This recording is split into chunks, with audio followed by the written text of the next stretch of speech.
କବିତା ଗୁରୁବେଡ଼ାର ବୈତରଣୀ ତୀରେ ଯୋଡ଼ା ନିକଟେ 7 kilometre ଦୂରେ ସୁନ୍ଦର ଗୁରୁବେଡ଼ା ସଭା ବାଣ୍ଟୁଅଛି ତୀରେ।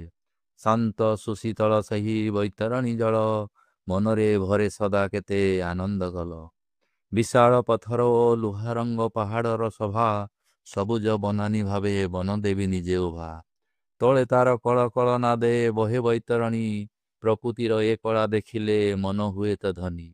ଏହି ତଟରେ ଲୋକେ ବଣଭୋଜି ପାଇଁ ଆସନ୍ତି ହସ ଖୁସିର ଆସର ଜମାଇ ସମୟ କଟାନ୍ତି। କିଏ ଜଳ କ୍ରୀଡ଼ା କରେ କିଏ ପଥର ଉପରେ ବସି ନିଅନ୍ତି ସୂର୍ଯ୍ୟାସ୍ତର ସୁନ୍ଦରତା ମନ ଆନନ୍ଦିତ ହସି। ଏ ଶାନ୍ତ ପରିବେଶ ମାଟିର ରଙ୍ଗ ଗାଢ଼ ପ୍ରକୃତି ହେଉଛି ଏଠି ଅପୂର୍ବ ଦୃଶ୍ୟର ଗାଢ଼। ବୈତରଣୀର ସେ ନୀରବ ବାଲି ଶାନ୍ତ ଜଳଧାରା ଦିଏ ଏକ ନୂଆ ଅନୁଭୂତି ଏହି ଗୁରୁବେଡ଼ା ପରା। ଯଦି ଆପଣ ପ୍ରକୃତିର ଏକ ଶାନ୍ତ ଓ ରମଣୀୟ ଫଳରେ କିଛି ସମୟ ବିତାଇବାକୁ ଚାହୁଁଛନ୍ତି ତେବେ ଯୋଡ଼ା ନିକଟସ୍ଥ ଗୁରୁବେଡ଼ା ଆପଣମାନଙ୍କ ପାଇଁ ଏକ ସୁନ୍ଦର ଗନ୍ତବ୍ୟସ୍ଥଳ। ଏହି ସ୍ଥାନର ମୁଖ୍ୟ ଆକର୍ଷଣ ହେଉଛି ବୈତରଣୀ ନଦୀର ଶାନ୍ତ ଧାରା ଏବଂ ତାର ତଟରେ ଥିବା ବିଶାଳ ପଥର ଖଣ୍ଡ। ଏହି ପଥର ଗୁଡ଼ିକ ଏକ ପ୍ରାକୃତିକ ସୋପାନ ପରି ସଜ୍ଜିତ ହୋଇ ରହିଛନ୍ତି ଯାହାକି ପର୍ଯ୍ୟଟକମାନଙ୍କୁ ଆରାମରେ ବସି ନଦୀର ଶବ୍ଦ ଶୁଣିବା ଏବଂ ସୌନ୍ଦର୍ଯ୍ୟ ଉପଭୋଗ କରିବାର ସୁଯୋଗ ଦେଇଥାନ୍ତି। ନଦୀର ଜଳଧାରା ଅପେକ୍ଷାକୃତ ଶାନ୍ତ ଥିଲେ ମଧ୍ୟ କିଛି ସ୍ଥାନରେ ଏହା କଳ୍ପନାଦ କରି ପ୍ରବାହିତ ହୁଏ ଯାହା ଏକ ମଧୁର ସଙ୍ଗୀତର ଭ୍ରମ ସୃଷ୍ଟି କରେ।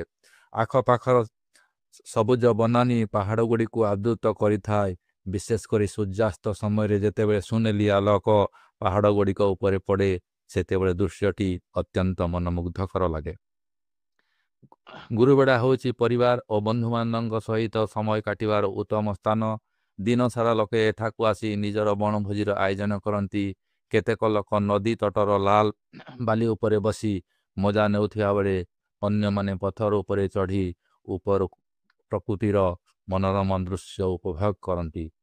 ସେଠାରେ ଥିବା ଏକ ଛୋଟ ଆଶ୍ରୟସ୍ଥଳୀ ବା ସ୍ଥାୟୀ ନିର୍ମାଣ ମଧ୍ୟ ଦର୍ଶକମାନଙ୍କୁ ଆରାମ କରିବା ଏବଂ ଭୋଜି କରିବାର ସୁବିଧା ଯୋଗାଇଥାଏ।